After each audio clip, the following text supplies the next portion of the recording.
Hi வணக்கம். English vocabulary டே 109 இருக்கோம்.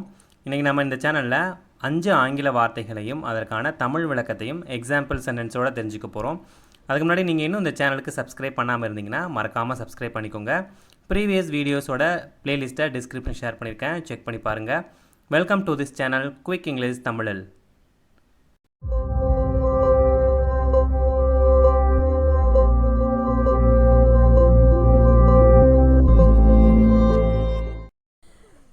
Team அப்படின்னா தமிழில் நிரம்பி வழியும் கூட்டம் அல்லது அலைமோதும் கூட்டம் அப்படின்னு அர்த்தம்.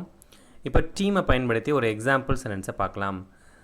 Fish team in these waters, அதாவது இந்த நீரில் மீன்கள் கூட்டம் நிரம்பி இருந்தது.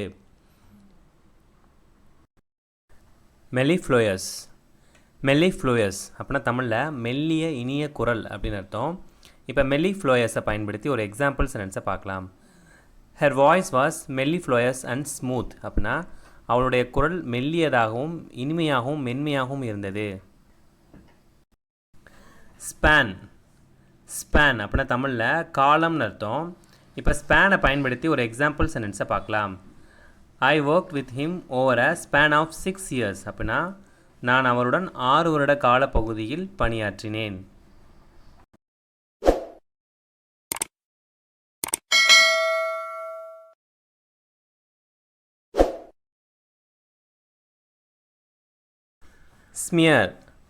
ஸ்மியர் அப்படின்னா தமிழில் பூசு அல்லது கரைன்னு அர்த்தம்.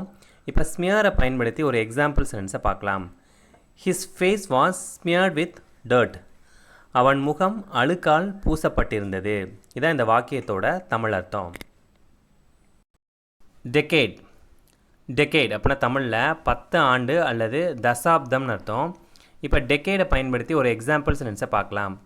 Air traffic has increased by 30% in the last decade. அப்படின்னா கடந்த தசாப்தத்தில் விமான போக்குவரத்து 30% அதிகரித்துள்ளது.